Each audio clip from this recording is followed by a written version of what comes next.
Hi, everybody. Welcome to the Sacred Space podcast. My name is Gina Stockton, and I am thrilled that you are here today. My guest is Ken Baugh. Ken has been a pastor for over 25 years.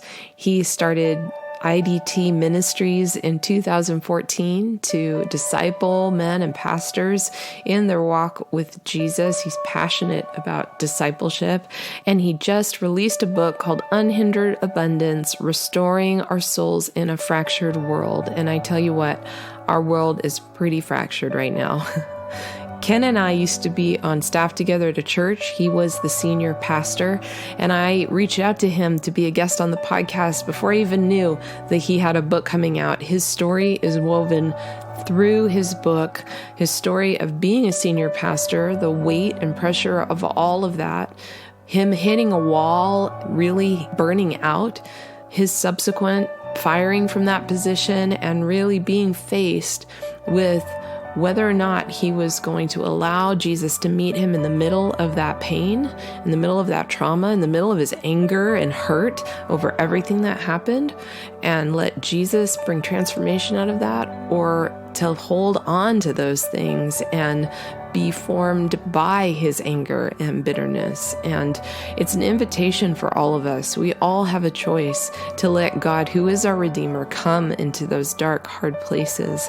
And there's an invitation to intimacy, invitation to be family, spiritual community. We talked about everything from his story to the role of senior pastor and whether or not that's even a healthy biblical position. We talked about elders. We talked about all of it. And it's a really good examination of the things that we kind of take for granted and presume in life and church. And I hope that you are encouraged. Maybe you see leadership differently. Maybe you're going to have some compassion and love for the spiritual leaders in your life, that we can all step into intimate relationship with God and each other and really be the spiritual family and kingdom family that we were called to be. So sit back, relax, and enjoy this time in the sacred space. So Ken Baugh, you're here. Finally. I'm so excited that you're here. Ken, you and I were on staff at a church together for a long time. We worked together. And you have a book coming out? Yes. Long time in the making. Yeah. What's the name of your book? It's Unhindered Abundance, Restoring Our Souls in a Fragmented World. That's probably timely right now. Yeah. I think with everything going on in our world and culture and subculture, there's hopefully some things that will be apropos. Yeah. Yeah. You and your wife, Susan, have 2 daughters and 3 grandbabies. Yes. That's amazing. We hit the grandparent jackpot when our oldest daughter had twins. So that's so cool. That's been very fun. Amazing. Well, gosh, we have a lot of history. We've been through a few things together, but I would love for you, as much as you're able and are comfortable, to share your story. And I know we were just talking before we went on air that this is a lot of your stories unpacked in your book, and you go on your journey. But when I met you, you were a pastor in Washington, D.C. You were leading a huge young adults church that went from a few hundred to a few thousand. And you stepped in as a senior pastor at the church that I was at. I wasn't on staff at that time. But yeah, I would love to hear your journey. You can go back farther than that if you want. Let us get to know Ken Baugh. Yeah, well, you might get more than you bargained for on that one. You know, I think like a lot of pastors, and maybe we could say for all pastors, your ministry comes out of your life and the things that have shaped you, for good and for bad. Yeah. And that is certainly true in my life, because we can't compartmentalize things. We're holistic beings in the sense that we don't live these neat, tidy compartments that everything leaks into each other. Yeah. And my ministry is no exception to that. As far back as you want to go, I've been in pastoral ministry, local church ministry, for over 30 years. And at each juncture, God worked in different ways, in part because of what he was doing in me. And so a lot of the ministry outcome is what he's doing in us. And I think that's what provides integrity to ministry anyways. Yeah. So our time in Washington, D.C. was coming out of a very large church in Southern California and thinking that, frankly, I just thought my life was over. This is a theme that comes up because I don't like change. Yeah. And I don't move through the stages of orientation, disorientation, and reorientation smoothly. It's very messy. Yeah. And especially in the early days, I think I'm getting better at it. At times, I think I'm better at it than I actually am. But our transition from Southern California to Washington, D.C. was, kicking and screaming. Yeah. So we went there. We were there for 10 and a half years at McLean Bible Church, which is a great church. And I got to work with some amazing people and the ministry that God allowed us to lead, and we actually built from the ground up. It was just a really sweet time, to be in that place with all of those young people, because Washington, D.C. is one of the meccas for young adults in our country. And that time frame was certainly true. And the ministry that came out of that was global. It was just astounding to be a part of that. So we were there for 10 and a half years. And then the ironic thing is that coming back to California to go to the church where I was pastoring, which you eventually came on staff at as well, I went kicking and screaming back. Yeah. So there's a kicking and screaming theme in my life that is just kind of part of it. But one of the things that I have really come to appreciate about the journey is that God is with us on the journey. Yeah, he is. Amen. And I've really come to believe, Gina, that one of the reasons God just doesn't snap his fingers and fix everything is because he wants to be something for us in the midst of the desert that he can't be for us otherwise. Absolutely. I mean, how can I know that God is my provider unless I'm ever in need? Yeah. How can I know God is my comforter if I'm never in pain? Yeah. So, at least in this life, there's aspects of God's character and nature that we can't experience outside of contrast. Yeah. And so that's been a real healing paradigm for me, because it has brought perspective to hiccups that are just part of life and the messiness of both life and ministry, that when you look back on, you see God's presence in that and his faithfulness through that. Yeah. That I think bolsters us and gives us resilience as we go into whatever is next. Yeah. Not that everything is one perpetual wilderness wasteland experience after the other. No. But certainly, I mean, I'm 56 years old, so I've been through a couple of those. And the great thing is that I'm not afraid to go into the next one because I've learned some things in coming through the other ones. Absolutely. I don't look forward to it. Right. But I also realize that God just doesn't wave to me as I go into the desert and just say, okay, I'll see you on the other side. He's like, no, I'm going through this with you. Right. And I think that's the sweetness that comes out of the intimacy that God cultivates in our hearts as we go through really difficult times. Right. And that's the fruit of that is the reorientation, right? Yes. So there's the orientation, the God, you're good, you're awesome, the birds praise you, everything. Then disorientation, my flesh is rotting off my bones. Right. But the reorientation is, but you're on the throne, and I will praise you even in the valley of the shadow of death, right? Absolutely. And you can't express that unless you've been in that place in the middle, right? Can't. Yeah. You can't. And I think, too, there's another benefit of this, and that is the community that God brings around you as you go through that. Mm-hmm. Because he doesn't abandon us in that. Like I said, he is with us, but he also brings flesh and blood Jesus people around us to help us through that. Yeah. And those are some of the sweetest relationships that you can have. Well, and doesn't that just get back to the core of what we're made for? To love the Lord God with all your heart, soul, mind, and strength, and love your neighbor as yourself. It's all about relationship, all of it. And we've distorted it and reduced it and turned it into religion and turned it into so many things. But at the end of the day, if we can come to that place of recognizing what the prayer of John 17 was looking towards, and if we can recognize the miraculous gift of spiritual community and what it means to bear one another's burdens and the invitation that is there, both vertically and horizontally, right? It's pretty remarkable. Yeah, the relational dynamic of our faith is essential to our transformation. Yeah. Because God doesn't bring about transformation outside of relationship. Yeah. He is a relational being. He exists in a triune community. The Trinity is God's small group. And so part of being created in his image and likeness, that means a lot of things, but one of the things that means is that we are created as relational beings also who need relationship with him and with each other. Yeah. God created it so that a relationship with him is not enough, as heretical as that sounds. Right. That's his doing. Absolutely. And we see that play out in Scripture. I mean, even in James, you can't say you love God and hate your brother. So there's this vertical, horizontal, like you said, dynamic going on constantly. They're intertwined. You can't separate them. Yeah.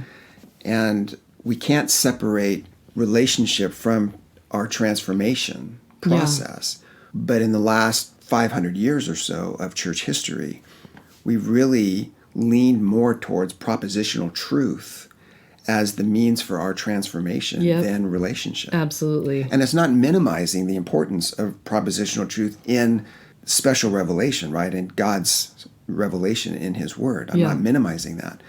But the written word is always to lead us to the living word. Yeah.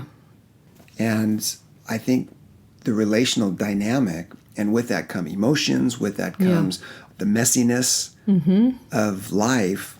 We've tried to separate that, I think, from ministry and separate it from discipleship. And I think that's been part of what has led us to the place where really we are today in North America with a lot of brokenness, both in leadership as well as congregation. Yeah.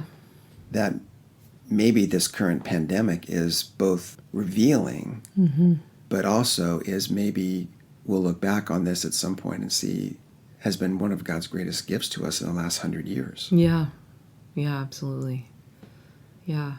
So you came back to California kicking and screaming, and you step into a senior pastor position in South Orange County. So pick up your story there. That was an interesting time for me personally in regard to, because I didn't want to come back to California initially.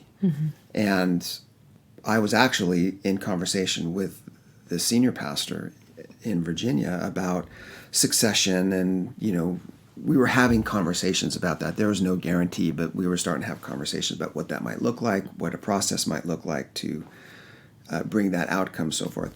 And when I brought that information home, Susan informed me that she needs to be a part of that conversation. Yes, she does. Signing up for permanent residency in Washington, D.C. was not on her to-do list. Nice.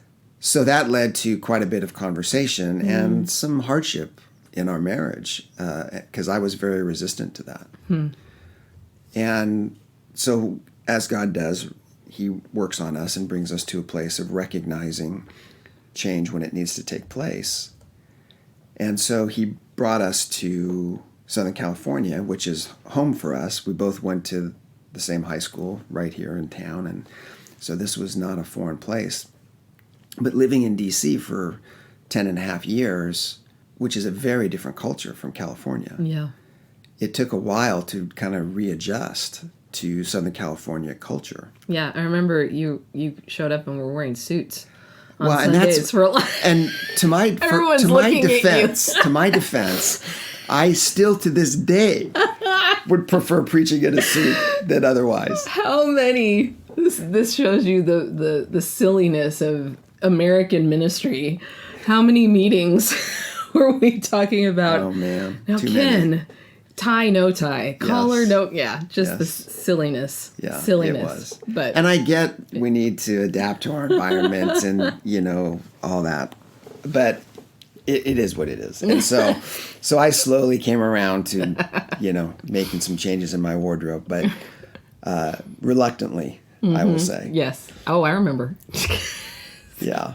But here's the irony, though, Gina, is that I came back to California, and really the first 8 months that I was at the church felt very normal. It felt like it didn't feel any different than what I was experiencing in Washington, D.C. I mean, there was crazy growth, there was excitement, it was just fun. It really was. Yeah. And then the recession hit California, and one thing after the other, I just felt like the ground underneath me was just disintegrating. Yeah. So to a large extent, my time at that church really felt like a desert experience. Yeah. And it ended up as leading me into even a deeper desert experience. Yeah. So you want to elaborate on that? Yeah, I figured I'd throw that out there and see where you wanted to go with it. Yes.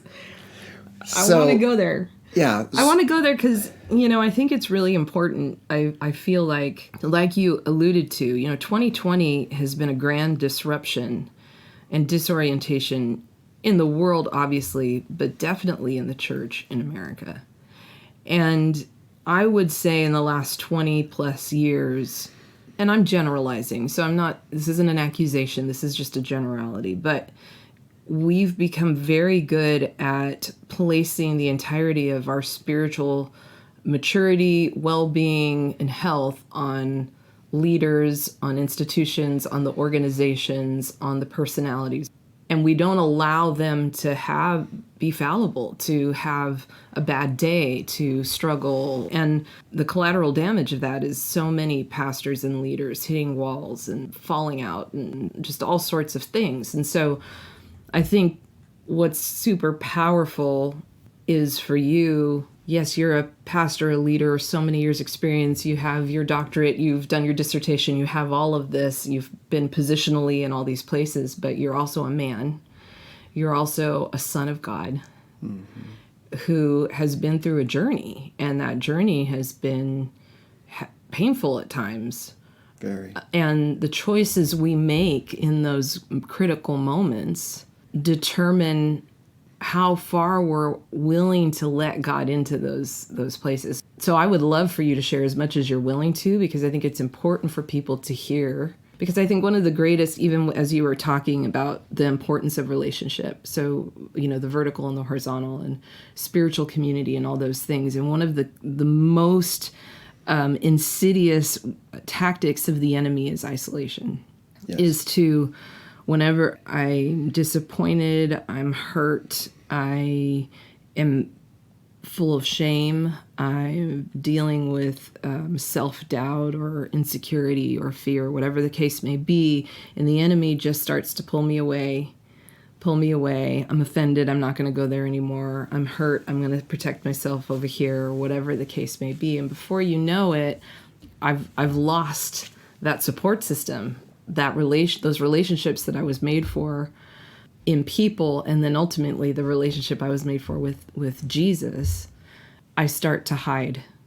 And then one of the most heartbreaking verses in the Bible to me is in Genesis, where God says, "Where are you?" Mm-hmm.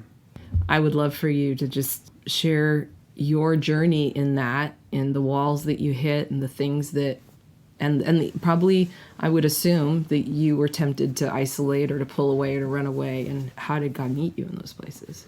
Yeah, well, the role of senior pastor as it exists in most churches is really fraught with a lot of problems. I would go so far to say it's not even biblical. Well, there is no, it's a plurality of elders at best. Yeah. And then even in Paul's early church planting, he didn't put elders in place at each church. Yeah. So it's really a priesthood of believers, and I think we need to take a look at that. Yeah. The challenges that ensue is that everyone has their gifts and strengths and weaknesses and brokenness. And when you're put into a role like a senior pastor, nobody wants to deal with the brokenness and the woundedness and the reality that you're not Superman. So the expectations, whatever your gifts are, some are gifted communicators, some are gifted administrators, some have stronger gifts in leadership, some have stronger other gifts in empathy and pastoral counseling. Yeah. And so But as a senior pastor, the expectation, unspoken expectation, is that you do all All of of those it. things equally well. Yeah, you're the amazing teacher. You're an Yes. amazing pastor. You're the visionary. You're strategist. Yes. You manage the staff well. I mean, the entirety of the organization lays on your shoulders. And even if you have a strong team, which we did, Yeah, at the end of the day, the expectation of those that you report to, and in that situation was a board of elders, right. there's expectations there. Yeah, And there are metrics that they use, again, often unspoken, yeah, to evaluate if you're doing a good job or not doing a good job. yeah, Not to mention the fact that every time you stand and, you've been in the spotlight plenty, Gina, so you know. But after every sermon, as I'm going through it, I'm visualizing people putting scorecards up. Right. Oh, I made that guy mad. Yeah. I'm going to hear this comment this week. Yeah, and you do. Yeah, absolutely. And you can't make everybody happy. Yeah. And I don't know, I get to mentor a lot of pastors nowadays, and I don't know one guy who ever went to seminary or who ever went into ministry for any other reason but to love on people and teach God's word and encourage people in the faith. And they didn't go into this to make money. They didn't go into it because they were power hungry. They wanted to dominate people. I mean, yeah, there's good intentions. And so you go into these situations. And even though when I went in as the senior pastor, I had, 15 years of ministry experience at a very large church with a very large staff and team, there were still things as a senior. I was the associate senior pastor at McLean. right. And the senior pastor and I had an incredible friendship and relationship. Yeah. But I still didn't sit in that seat. When you sit in the seat, Yeah, the buck stops. it there. does. And that's everybody's expectation. Yeah. So, and here's the irony, is that you're in an elders meeting and you're looking at spreadsheets. Nobody ever taught me how to read a spreadsheet. Right. Ever. Yeah. You don't get a class in seminary that takes No. you through an elders meeting and say, okay, here's the budget. Here's how you do a budget. Here's how you look at Right. it. Nothing. You just you have to pick all that stuff up on the street, basically. Yeah, and I would add too, and hear me, Sacred Space listeners, I don't, this statement isn't to be an accusation or anything at all. It's just an observation that as the church in America has grown and kind of these larger and larger churches have come, and mega churches and stuff, most board of elders that I've experienced are chosen first for their cultural gifts. And I made up that term. Attorneys, entrepreneurs, finance guys. We have an organization and we need people who are the best of their field here. And the spiritual gifts or the spiritual qualifications of elders are secondary. That doesn't mean they're not people who don't love Jesus. Right. They are. I'm friends with a lot of guys who have been, are, or are going to be elders someday. It doesn't mean they're bad people, but oftentimes you have a group that collectively will face a decision, an emergency, or whatever, and their first knee-jerk response is, how would I take care of this from my profession standpoint, not necessarily from the pastoral, spiritual care standpoint. Again, that's not an accusation. That's more just lack of experience and awareness. But that combination of a pastor being thrown in a position where all this, suddenly the buck stops with them, suddenly the expectation of the entire health of the organization is on their shoulders, and you have an elder board that's experienced heavily on one side but not as much on the other side, and the combination of that is really responsible for a lot of hurt and a lot of fallout in churches. Yeah. It's just an unfortunate thing. And not to mention the fact that Sunday always comes. Yeah, it's relentless, right? It is. So you're either, I remember years ago hearing Bill Hybels say, he said, I'm either preparing for a sermon, delivering a sermon, or recovering from a sermon. Yeah. And there's a very real dynamic of that because, we were at a large church. Yeah. We had multiple services. So at the end of Sunday afternoon, I'm on the couch, exhausted, because I spoke Saturday night, all day Sunday, stayed after and talked to everybody that wanted to talk. And then you go into Monday and everybody's like, okay, what are you talking about next weekend, right? And you're on the programming team, so you were part of the problem. Hey now. But so then you take Monday off, right? Mm-hmm. But you feel so terrible on Monday that it's not restorative. Right. So you hit the ground running on Tuesday. Yeah. And now you're already behind because everybody else has been there since Monday. And now everybody's looking to you to go, okay, well, what are we doing next weekend? And you've barely started thinking about it because you've got an elders meeting that's going to be Wednesday night. And so you don't even start thinking about your sermon really seriously until probably Thursday afternoon. Yeah. And so now you're already 4 days behind because your programming team needs the direction so they can start doing, because they've got rehearsals and they got to get music together. And I get it, right? That was our dance. Right. And so, it's just rife with opportunities for frustration, tiredness, weakness exposing itself, and then you have financial pressures that every church that I've ever been a part of, there's never enough money to go around. I don't care how big a church it is or how big your budget is, there's always limitations. Yeah. And you're always having to make staffing decisions, and then you have the crisis du jour, right? Yeah. If you've got a large staff. I mean, we had over 30 people on staff at one point. I mean, it's and in Virginia we had 300 people on staff. So I mean, my staff alone was 22 people just in our young adult ministry. So it's just, the pressure is unbelievable. And then every time you step, into a spotlight, regardless of whether it's showing up at the women's ministry because they want you to promote something, or the men's ministry, or Sunday morning, or, go down and encourage the children's workers and such. It's just all of this expectation is that you are the person that has to go breathe life into everybody. Yeah. And the sad thing is most pastors don't have anybody breathing life into them. Yeah. And even if they did, in order to let that happen, they have to make themselves vulnerable. Right. And that's where it's just not safe. Yeah. So it's a really challenging situation at best, and it's a disaster at worst. Yeah.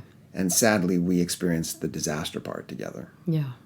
Before you go on, I just, it's interesting because I would say 90% of people who get up and go to church at their church that they belong to on Sunday morning just have no grid or understanding for everything you just articulated. Yeah.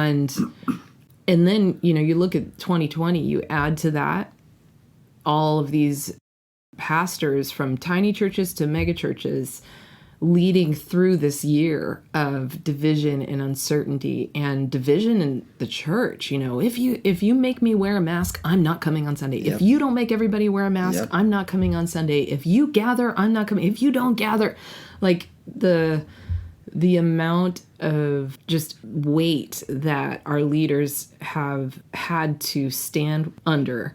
And then it's also exposing right now in 2021, January 2021, all these things you're saying, don't they just sound so ridiculous? The importance that we've put on all of these programs and expectations and this and making an announcement at a women's study, like, give me a break, really? But those are the things that these idols that we've really constructed in the American church. All these little things we've kind of created as utmost importance. And in the meantime, leaders are being crushed under all that weight of expectation, and they're not being shored up and not being cared for, not knowing how to care for themselves because they've never been taught how to care for themselves. For sure. And now we're in this year that's unprecedented in all this crisis, and how do they lead? Because they're not leading out of the overflow. They're leading. They were already leading in depletion, and now here we are. So pretty crazy. Sadly, I would say most pastors, if they were being honest, are not leading out of their overflow. No. They don't even know what an overflow would be. No, they don't. Because they're having to constantly give out and cannot take in what they need. Yeah. Because that's not okay. There's just these weird unspoken expectations that over time, I heard one person describe it as it's like death by 1,000 paper cuts. Yeah. One paper cut's not going to hurt you, but 1,000, you're going to bleed out. And ministry, sadly, the reality is, behind the curtain, it's 1,000 paper cuts. The hardship of ministry, part of the reason it's so hard is because how we have set it up, how we do ministry, how we do church today. Yeah. And hopefully COVID will give us some insight into what we can stop doing. Yeah. And maybe we can start doing some things that might have a different result as far as how many people are in the seats, but may have a greater result in how many lives are actually being transformed. Yeah, yes and amen. Going back, you kind of got to that place where we're in the rat race, right? The relentless cycle of week-to-week ministry. And what happened? Well, I just burned out. Yeah. And I didn't realize I was burned out. Susan saw it in me. She saw it in me 2 years before I got fired. And it's just, you have enough energy to get to the next Sunday. Yeah. And then deliver the message, go home, lick your wounds, try to rest up as best you can. It's like going into battle over and over again. Yeah. And then it didn't help because, I had an executive pastor who was a great guy, very gifted, but I'm trying to share how I'm feeling, and his response is, well, maybe you're not gifted to do this. And it's like, okay, how is that helpful? And how is that even a part of this conversation? Right. And it wasn't just him. And maybe I wasn't. And frankly, as I look back on it now, I don't think I am wired to be a senior pastor.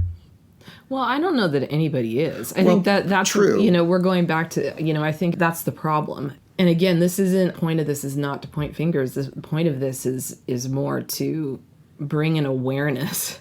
We need a wake-up call in the church, and clearly we're getting one with COVID and everything, but it has to go farther than just, we can't gather on Sundays like we used to, because there's things that are broken. It's so ironic that a place that is supposed to be a place of spiritual community and discipleship and care and relationship is kind of the farthest thing from that for the people that are leading and providing the care for everybody else. And so most people would not understand or have grit or realize, and would probably be surprised to hear that is probably the least safe place for anybody in ministry.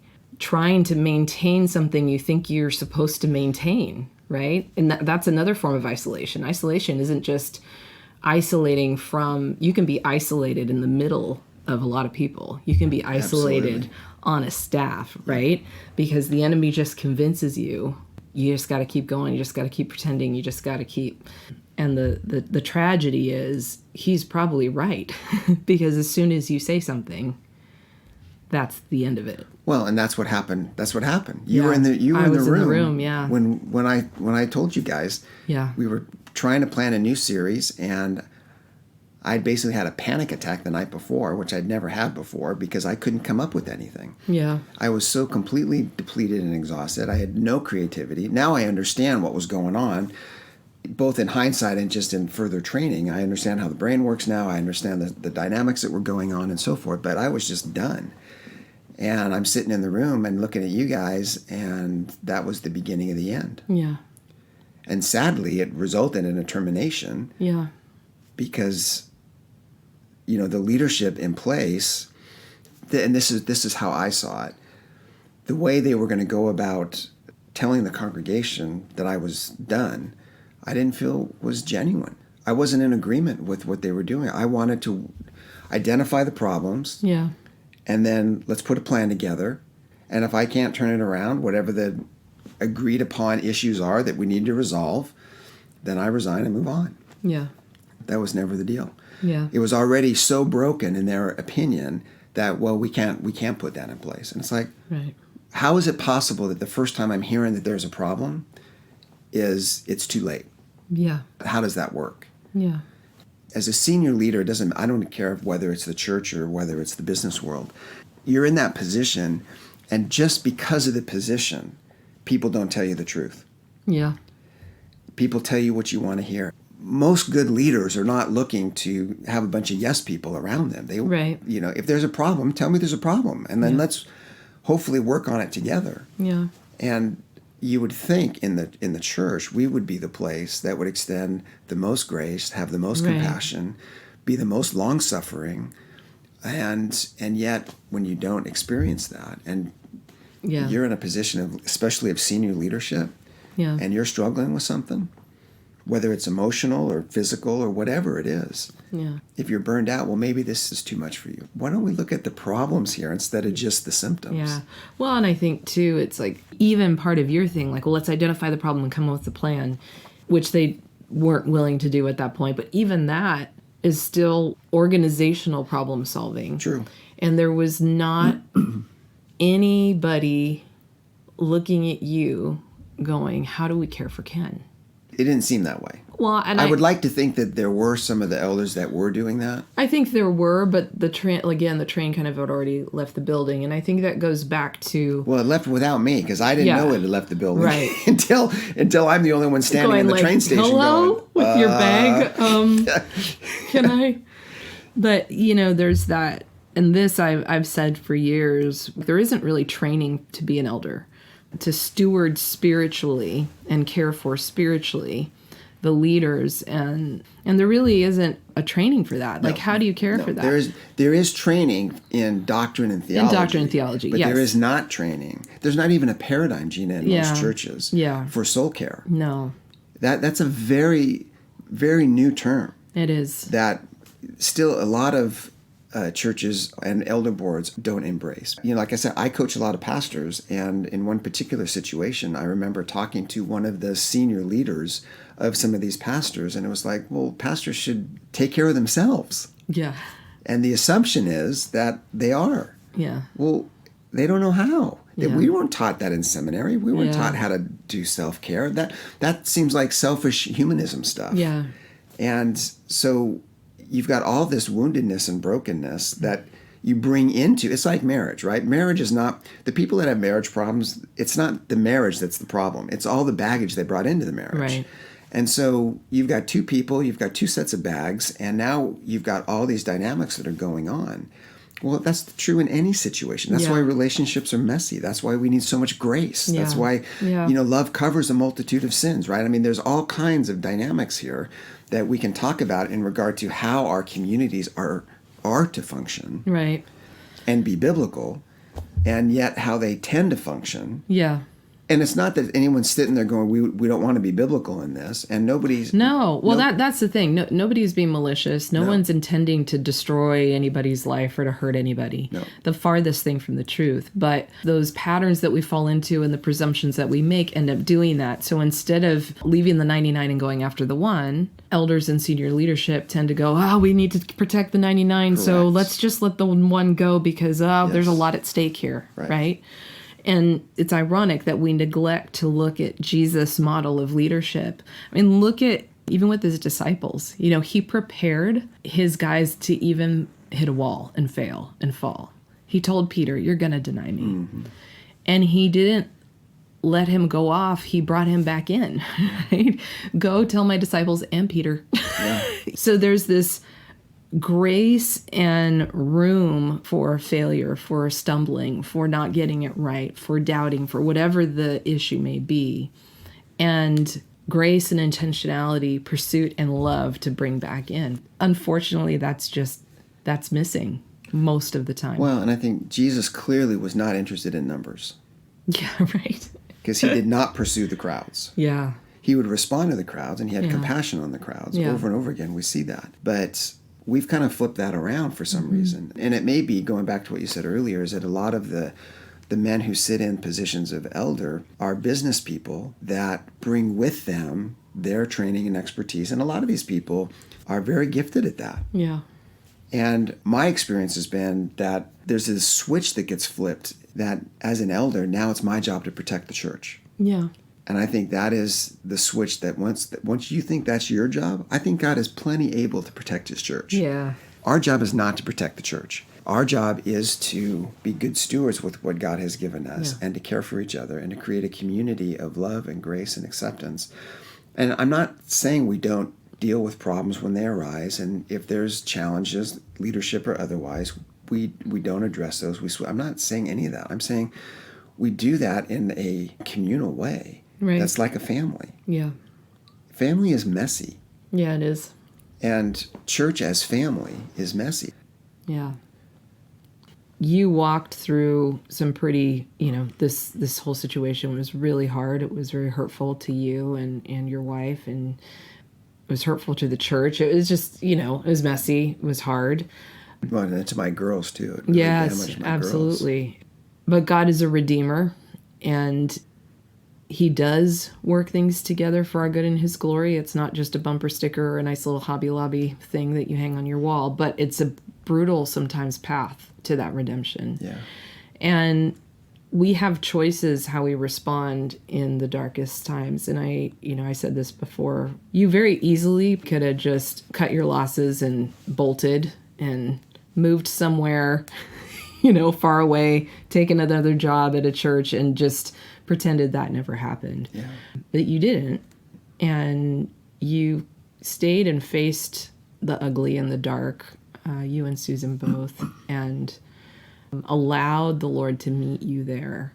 I would love for you to just talk a little bit about that choice to deal with all of this. Because you could have very easily just gotten so hurt and offended and bitter and placed blame. Oh, I was. No, I was. Right. But, you could still be there and build a whole ministry on the mound of your crap.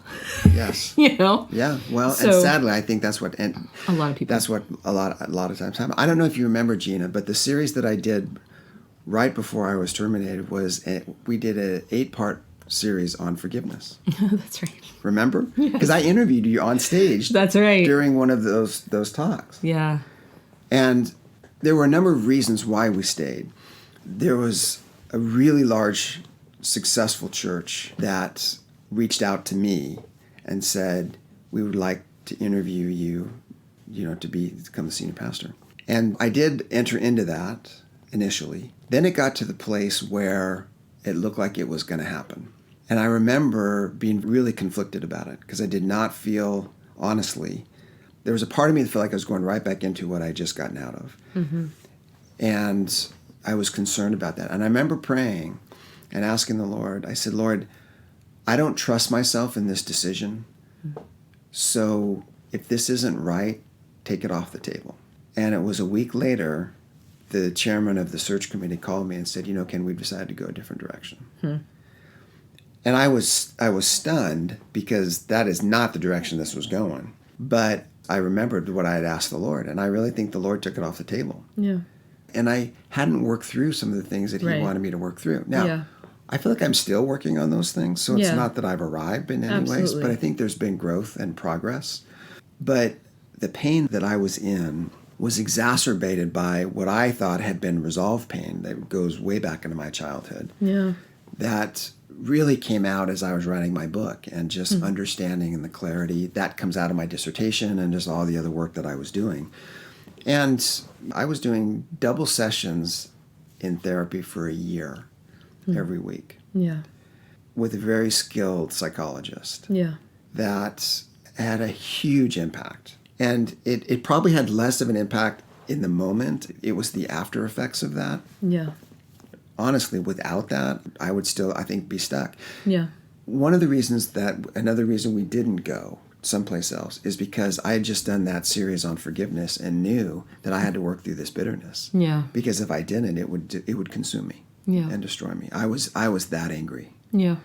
And felt like it was unjust that, I went into the victim thing. I went into all that stuff. Now, it wasn't that I wasn't taking any personal responsibility for what had happened, because I did. But I definitely placed the lion's share of the blame on everybody else. Yeah. And as I look back on that, what I would say is a defining moment in my life that I think was really a crossroads. It's like, okay, Ken, you have a ton of years of experience in ministry, tons of years of being a teaching pastor, being in the Word constantly. I mean, it's just, how has that really shaped you? How has that really affected you? So for me, there was a point of really integrity in this. It's like, wow, am I going to really kind of put my money where my mouth is? Yeah. And it took a while for me to get to that place because I was so angry. It's amazing how much you can justify something when you're angry. Yeah. And as the anger started subsiding, as I continued to work through stuff, then I was able to be more objective and just with some help from some other people see things differently. Yeah. That's so powerful. And, I hope that people listening recognize that this isn't just about somebody who's in ministry. We all come to those moments in our life where we're dealing with pain, trauma, disappointment, the choice whether or not to forgive, the choice whether or not to face those things, the choice whether or not to let that offense and hurt form us, or to do that hard work so that we allow God's grace to form us in the midst of that. Yeah, we don't want it to malform us. Right. It definitely forms us. Yes. But that's the redemptive beauty of it, right. is that in God's hands, something painful can be used to form us more into the image of Christ. Right. The book is entitled Unhindered Abundance because I believe that the abundance that we're talking about is a quality of life that is largely characterized by the fruit of the Spirit. Yeah. And as I am becoming more and more like Jesus, the evidence of that is my character is being changed into the kind of person that responds to a situation with those attributes. Yeah. And that doesn't happen overnight. It's not a result of willpower. Yeah. It's the byproduct of an inner work of the Spirit that requires my participation. Yeah. Because God just doesn't zap us right. with instant character. I think it's easy for us as believers to want that. I mean, we want the easy way out. We want God to be the genie in the bottle, and I want to rub the lamp and go, okay, heal me. But more often than not, we have a choice to engage in the process. And you hit the nail on the head just now that we don't respond out of willpower, out of I'm a Christian, therefore I need to do A, B, and C. Right. So I need to respond this way. I'm going to hit the end of myself every time. I mean, I might be able to go pretty far with that. And if I'm really good, I can fool myself and everybody else for a period of time. Right. But at some point, I'm going to run into the end of myself and have to let go and surrender. The malformation is really when we let those things build strongholds. Maybe we build thinking that they're some sort of protection, but in fact, they're the very thing that are going to stand in the way of that freedom that we're hoping for, that we're longing for. Yeah, and I'm not sure, Gina, that the kind of character formation we're talking about here can happen outside of the crucible of life. Yeah. And again, God is with us in that, and He is bringing those changes about, but He does that in partnership with us. Yeah. There's a fundamental expectation in the New Testament that we, as believers, are being transformed into the image of Christ. The question is, how does that happen? Yeah. What is my part in that, if any, and what is God's part in that? Yeah. If you go too far talking about what my part is, then people are accusing you of legalism and a works-oriented righteousness and so forth. If you don't, then it's this kind of passive, well, I'm just going to sit here and wait for God to zap me with instant Christ-like character. Yeah.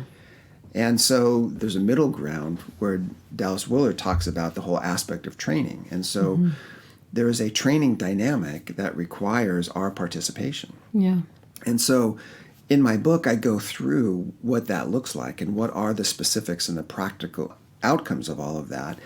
And I didn't realize it at the time, but I'm like the primary guinea pig through this whole thing. Of course. Whereas God is working this out not only in my thinking and how I understand this both biblically and theologically and otherwise, but in my own practice and in my own personal life, in my marriage and my parenting and all of those things, and how all of those things work together. And it's hard to do that. It's hard to get at that when you are standing in front of thousands of people preaching a sermon. Yeah. And so I'm not saying that the public preaching and teaching of the word doesn't produce a transformative outcome. It does. But Jesus invited the disciples to come be with him. Yeah. Not show up at the synagogue at 9 a.m. for their next Hebrew lesson. Yeah.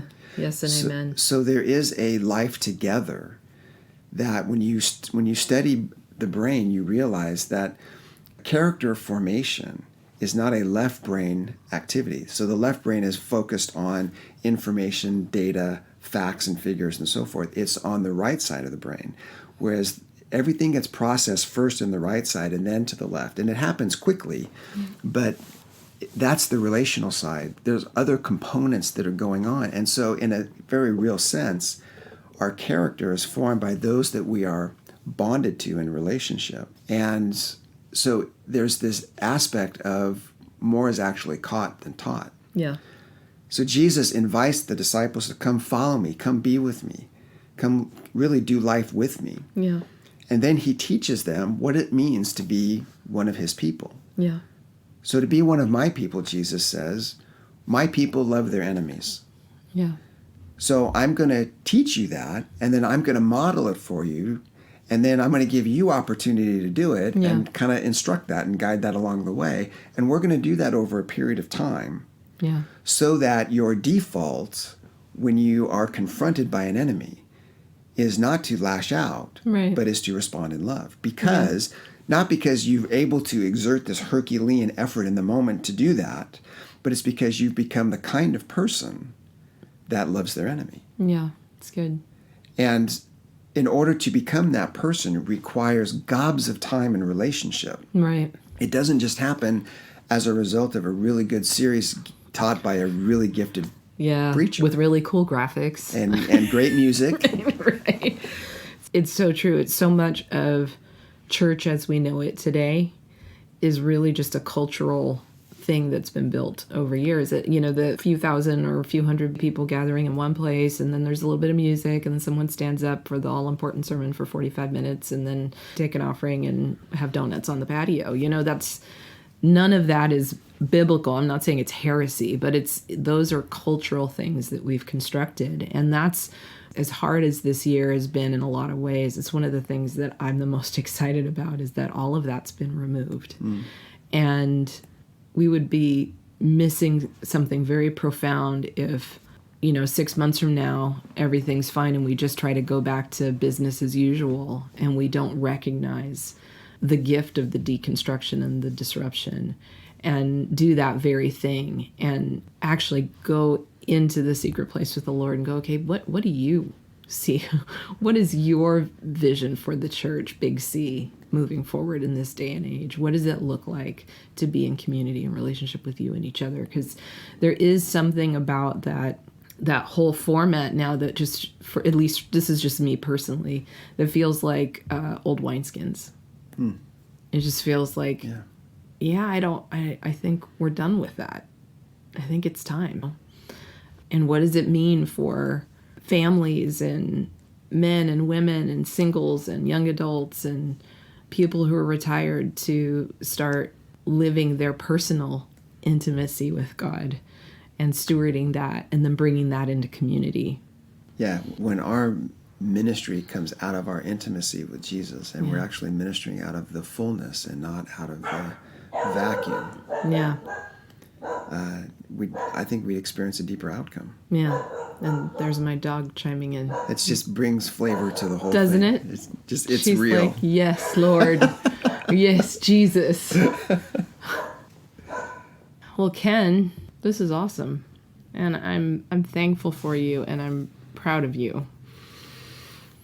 Well, thank you. For walking it out, and I'm excited for what God's going to do in and through you, through this book and the things in front of you. And well, I am only where I am today because I have the love of an amazing woman who is patient and kind and pursues Christ with a passion that I've seen in very few people. And a family who has just been there for me, and a community of friends who've come around us that are still with us today. Yeah. That in very practical ways and in just ways of just being supportive and loving and kind have really enabled us to heal. I really hope that both my ministry today in coaching and doing discipleship coaching and mentoring pastors and through whatever God ends up doing with this book, is that it becomes part of the process and a tool, if you will, to help us as the body of Christ not only grow to become more like Christ, but also create culture around that where we can help facilitate that in each other's lives. Yeah, it's good. I hope you enjoyed this conversation with Ken, and I hope you get his book, Unhindered Abundance. There's a link in the episode notes, or you can go buy it on Amazon or wherever you buy your books, but it is a deep dive. It goes into the theology, the psychology, into relational, emotional, spiritual health and wholeness, so that we can live in healthy relationship with God, ourselves, and other people, and that's what we're all about. So, go check it out. And if you want to know more about Ken and his ministry, you can visit them at idtministries.com. That's idtministries.com. And hey, you are the best advertising that we have. If you enjoy this episode and you feel like you know someone who needs to hear it, share it with them, send it to a friend, post it on your social media. That's how the word gets spread. And if you haven't, would you please take the time to rate and review us on iTunes, on wherever you listen to your podcast? That just helps get the word out as well. And if you want to donate to help support the production of this podcast and other projects by Stockton Ministries, you can go to the link in the episode notes and click the donate button, or you can go to our new website, stocktonministries.com, and click the donate button in the top right-hand corner to give a tax-deductible donation. I hope that you know that you are seen, that you are known, and that you are loved by the Creator of the heavens and the earth. And I hope that you have an amazing week in Jesus. We'll see you next time in the Sacred Space.